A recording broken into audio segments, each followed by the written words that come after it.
If you invested $500 a month into the S&P 500 starting 10 years ago, you'd have roughly $103,000 today, even if you started on the single worst day of every single year. That's not a lucky outcome. That's dollar cost averaging explained in one number, and it works whether the market is crashing or climbing. Here's the uncomfortable truth.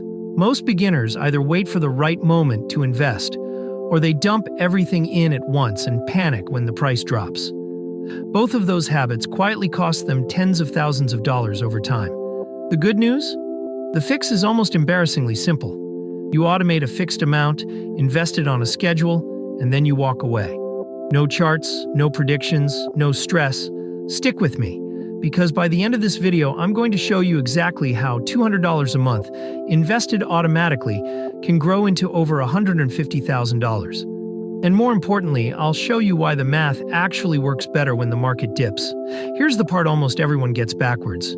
They think investing skill is about when you get in, and that belief is quietly destroying their returns. Research from the University of Michigan found that if you missed just the 10 best trading days in the S&P 500 over a 20-year period, your total return was cut roughly in half. Not trimmed, cut in half. And those 10 best days don't announce themselves in advance. They almost always happen right in the middle of the scariest, most volatile stretches of the market. So here's the trap.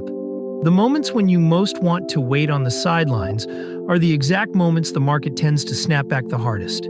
And it gets worse. A 20-year study by Dalbar, a financial research firm, found that the average individual investor earned about 4.25% per year in the stock market, while the S&P 500 itself returned closer to 9% over the same period. That gap isn't random. It's almost entirely explained by timing decisions. Buying late after prices have already run up, and selling early right before the recovery. The investor's own behavior became their biggest enemy. The solution isn't to become a better predictor. It's to stop predicting entirely. And that's exactly what dollar cost averaging forces you to do. Dollar cost averaging is simply this. You invest a fixed dollar amount on a fixed schedule, no matter what the market is doing. Every 2 weeks or every month, the same dollar amount goes in, automatically. When prices are high, that fixed amount buys you fewer shares. When prices are low, that same amount buys you more shares. You don't decide. The math decides. Let's make this concrete. Say you invest $300 every month into an S&P 500 index fund. In January, the price per share is $100, so you buy 3 shares. In February, the market dips and the price falls to $75. You still invest $300, but now you automatically buy 4 shares. In March, prices recover to $90. Your $300 buys about 3.3 shares. You spent $900 total over 3 months and ended up with roughly 10.3 shares. Your average cost per share is about $87. If you had instead waited and invested all $900 when prices were at $100, you'd own only 9 shares. By simply showing up every month at the same fixed amount, you came out ahead, without doing anything extra. That's the quiet power of buying more shares when prices are low. You don't feel it month to month, but over years, it meaningfully lowers your average cost per share, which is the number that actually determines your long-term profit. And here's where it gets really interesting. The psychology behind why this works so consistently. There's a reason the world's most sophisticated investors recommend automating your contributions. And it's not because they're lazy. It's because they know the human brain is wired in a way that actively fights good investing. Behavioral economists call it loss aversion. Studies show that the emotional pain of losing $1,000 is psychologically about twice as powerful as the pleasure of gaining $1,000. When the market drops 15%, that loss feels genuinely threatening to your brain, even if you haven't sold a single share. So your brain screams, "Get out." Dollar cost averaging short circuits that response. Because the decision has already been made and automated, there's nothing to act on in the moment. The money moves whether you're anxious or confident. That removes the single biggest variable in most people's investment results: themselves. Think about it this way. Almost no one has trouble contributing to their 401k at work because it comes out of their paycheck before they ever see it. Dollar cost averaging recreates that same automatic behavior for any investment account. You set the rule once and then the rule runs itself. But removing emotion is only half the story. The other half is knowing where to actually put that automated contribution. And that decision matters more than almost anything else. You don't need a fancy platform or a lot of money to start. Almost every major brokerage, Fidelity, Vanguard, and Schwab, all offer this. Lets you schedule automatic recurring investments with no transaction fees on their own index funds.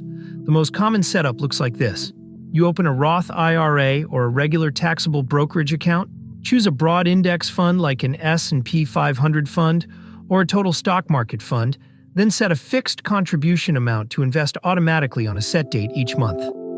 A Roth IRA is worth mentioning specifically here because contributions go in with money you've already paid taxes on, and then all the growth and withdrawals in retirement are tax-free. For 2024, you can contribute up to $7,000 per year to a Roth IRA if you're under 50. If your employer offers a 401k with a match, start there first. That match is a 50% or 100% instant return on your money before the market does anything. But once you're capturing the full match, a Roth IRA with automated monthly contributions is one of the cleanest dollar-cost averaging setups available. The minimum to start at Fidelity, for example, is $1. Vanguard's index funds have minimums as low as $1 for their ETF versions. There's genuinely no barrier here. Now, knowing where to put the money is important, but knowing how powerful even a small amount becomes over time is what makes this feel urgent. Let's run the actual math on 3 different contribution levels, assuming a 10% average annual return, which is roughly the S&P 500's historical average, going back to 1957 before inflation. First scenario, $100 a month for 30 years. You contribute $36,000 out of pocket. After 30 years of compounding, that grows to approximately $197,000. You more than quintupled your money, and you put in less than $40,000. Second scenario, $200 a month for 30 years. Your contributions total $72,000. The final balance lands at roughly $395,000. Third scenario, $500 a month for 30 years. You put in $180,000. The account grows to approximately $987,000, just under $1 million. Notice something in those numbers. In every scenario, the money you personally contributed is a fraction of the final balance. At $200 a month, you put in $72,000 and ended up with $395,000. The extra $323,000 came entirely from compound growth. Money your money made, without you lifting a finger. That's the payoff of dollar-cost averaging over time. Not a single heroic trade, just showing up consistently month after month. But there's one specific mistake that can completely undermine all of this. And it happens to a lot of people right when the market drops. The most dangerous moment in dollar-cost averaging is a market downturn. Not because the math stops working. It actually works better in a downturn because you're buying more shares at lower prices. The danger is that most people stop their automatic contributions right when they should be most grateful for them. In March 2020, when the S&P 500 dropped about 34% in 5 weeks, a significant number of retail investors paused or stopped their automatic contributions. The people who kept going and stayed the course saw those exact same months become some of the most productive buying they'd ever done. By August of that year, the market had fully recovered. By the end of 2020, it was up roughly 18% from where the year started. The investors who paused missed out on buying shares at a 34% discount during the scariest headlines of the decade. The fix is almost mechanical. Build a small cash buffer, 1 to 3 months of expenses in a high-yield savings account, so that a rough patch in your personal finances doesn't force you to stop investing. With that cushion in place, you're never in a position where fear or necessity breaks the automation. That's your true protection. Not market prediction, not better timing.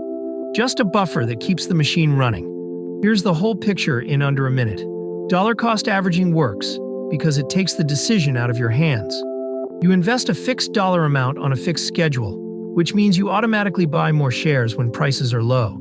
You remove emotion from the equation by automating everything, and you let compound growth do the heavy lifting over decades, turning $200 a month into nearly $400,000 without ever picking a single stock or predicting a single market move. Your action step right now is this. Open a Roth IRA or brokerage account at Fidelity, Vanguard, or Schwab if you don't already have one. Choose a low-cost S&P 500 or total market index fund. Set up a recurring automatic contributions, even $50 or $100 a month to start. Then leave it alone. Now that you understand dollar cost averaging, the thing that quietly undoes it for most people is not understanding where to put that money first. A Roth IRA, a 401k, or a taxable account. Get that order wrong and you'll pay thousands more in taxes over your lifetime. That video is up next, and it's worth watching before your next contribution. If this video helped you, subscribe to Plain Money. We publish one clear, honest personal finance explainer every week. And drop a comment below. What's your current automatic investment amount? Or what's been stopping you from starting? Real answers only. I read everyone.